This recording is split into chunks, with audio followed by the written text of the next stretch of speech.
매주 이 시간은 그레이스 미션 대학원에서 보내드리는 칼럼 시간으로 함께 하십니다.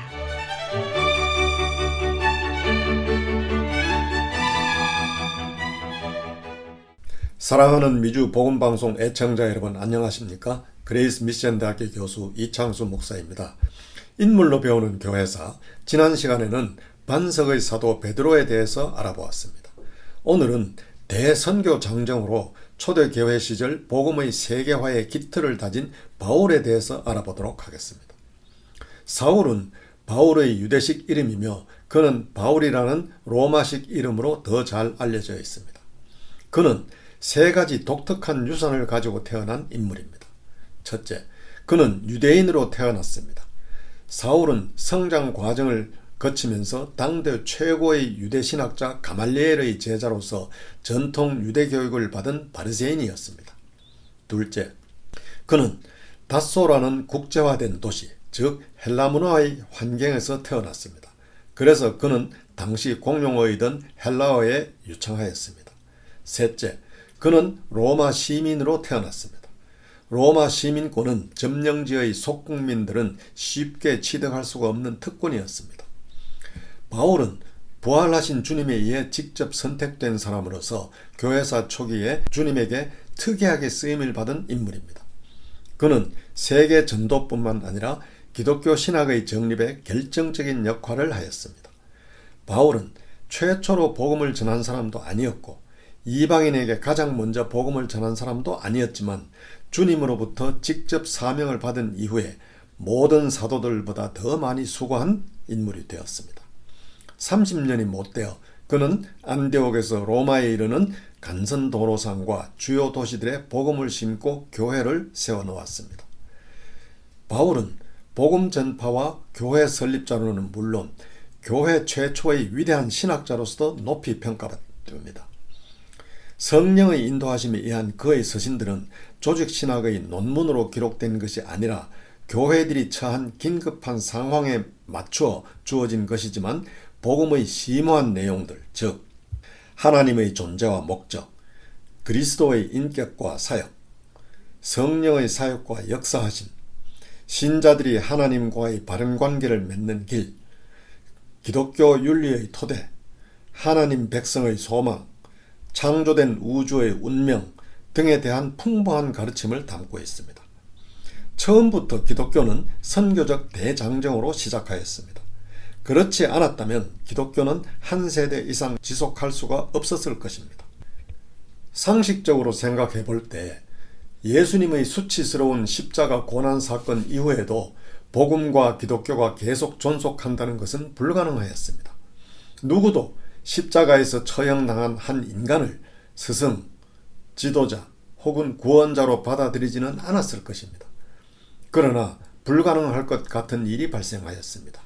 예수님의 사후 20년이 못되어 복음에 대한 선포를 통해 알렉산드리아, 데살로니카, 로마 등지의 유대사회에는 일대 센세이션이 일어났습니다.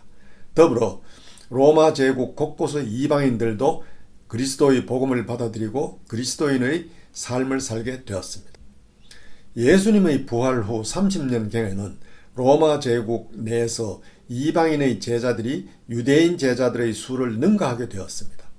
이러한 불가능할 것 같은 일이 발생한 것은 십자가에서 처형당한 예수님이 3일 만에 죽음을 이기고 다시 살아나 제자들에게 나타나시고 또 그들에게 새로운 소망과 권능을 주시며 자기 증인으로서의 사명을 확인시켜 주셨기 때문입니다. 예수님은 부활하신 후 제자들에게 뿐만 아니라 다소 출신 바울에게도 특별히 나타나셨습니다. 예수님은 즉석에서 사울을 그리스도인들을 격렬하게 핍박하는 자로부터 그리스도를 위한 가장 열정적인 투사로 바꾸어 놓으셨습니다. 예루살렘 교회의 지도자들은 바울이 동포 유대인들에게 복음을 전하는 자로 소명과 권한은 부여받았음을 인정하였습니다. 그의 임무는 그리스도로부터 직접 받은 것이었습니다. 그러나 그는 예루살렘 지도자들과의 관계를 신중하게 유지하면서 그의 사역을 이행해 나갔습니다. 바울은 회심 후 3년 정도 지나 현재의 시리아 근방인 길리기아로 돌아와 복음을 전하였습니다. AD 40년대 초에 바울은 바나바의 초청으로 그와 함께 설립된 지 얼마 안 되는 안디옥 교회를 돌보며 그곳에서 복음 전파 활동을 주도하게 되었습니다. 후에 안디옥 교회는 그와 바나바를 안수해서 파송해 구브로와 소아시아 지역에서 선교 사역을 담당하게 하였습니다. 이때 갈라디아 지역에서 여러 교회가 설립되었으며 그 얼마 후에는 갈라디아서가 기록되었습니다. 예루살렘 공의회가 개최된 이후 AD 50년경 그는 바나바와 헤어져 서방으로 가서 마게도냐와 현대 그리스 서쪽의 대부분인 아가야 지방에서 복음을 전하였습니다. 바울은 거기서 빌립보, 데살로니가, 베레아, 고린도 등지로 다니면서 정열적으로 복음을 전파하며 계속 교회를 설립하여 나갔습니다. 아가야의 제일 큰 도시인 고린도에서 바울은 8개월을 머물렀으며 그 기간 동안에 기독교는 확실히 고린도 및 아가야 지방에 뿌리를 내리게 되었습니다.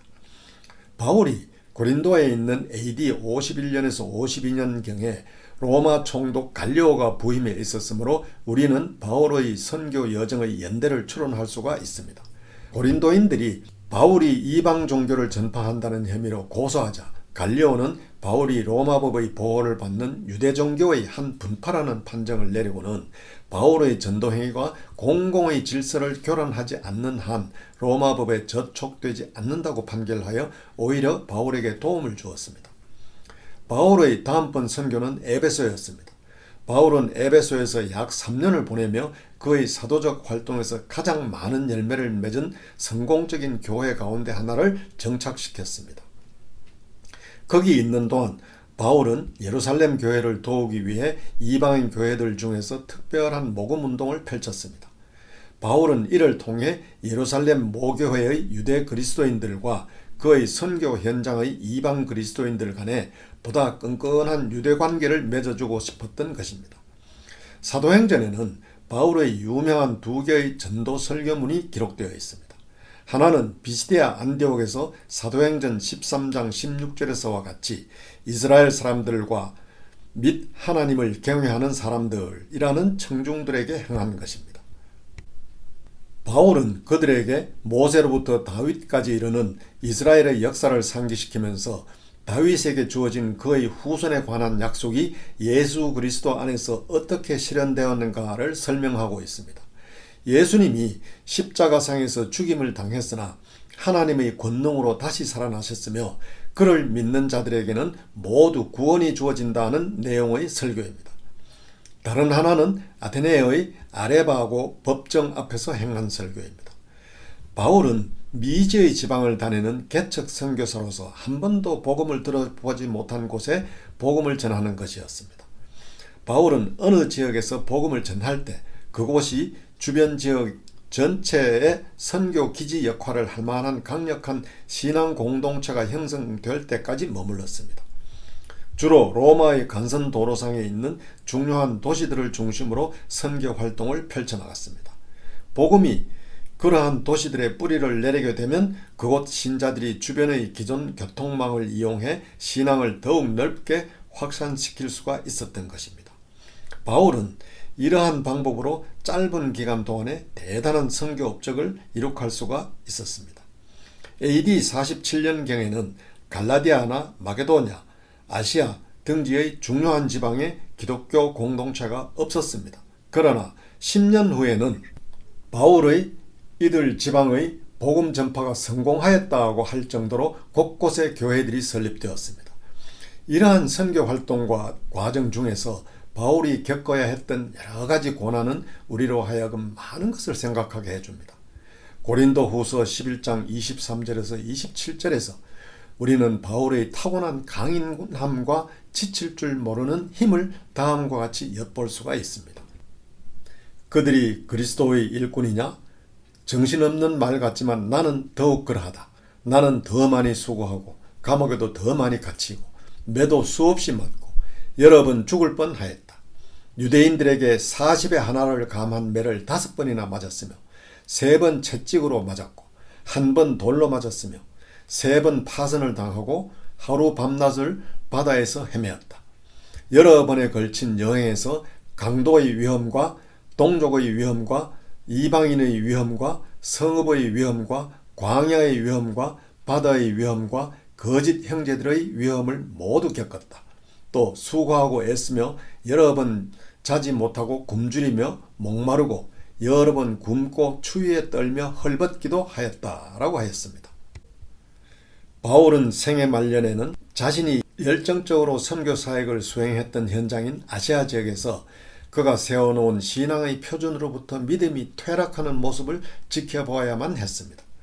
그는 디모데후서 1장 15절에서 디모데에게 이런 말을 했습니다. 아시아에 있는 모든 사람들이 나를 버린 일을 내가 아나니라고.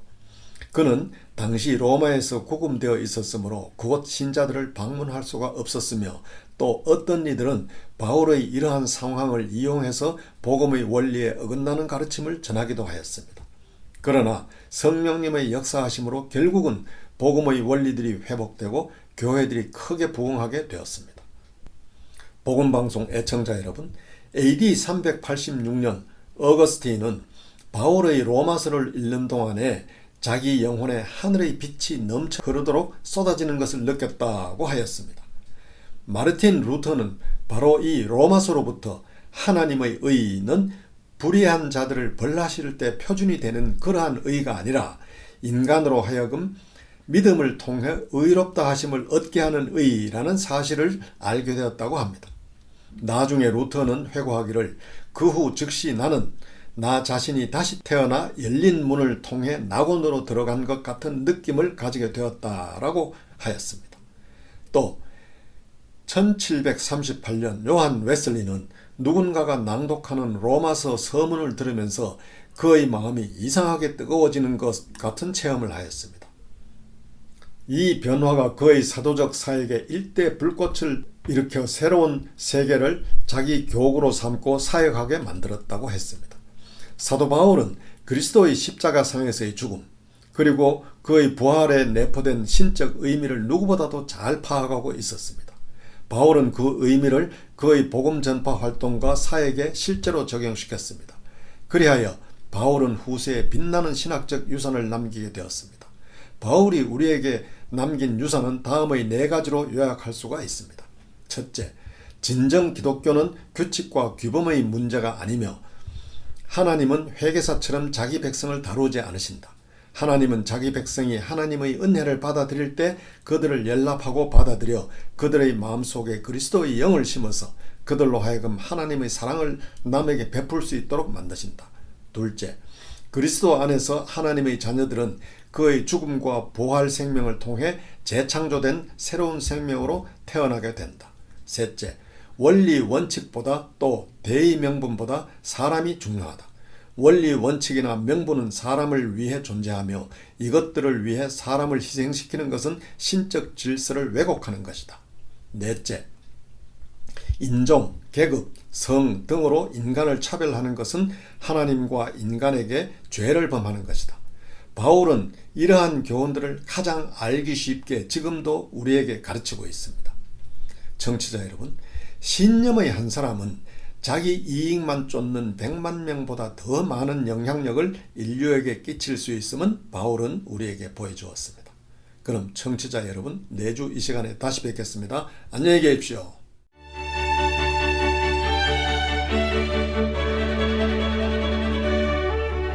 그레이스 미션 대학교는 미 연방교육국이 인정하는 ABHE, TRACS, ATS의 정회원 학교입니다.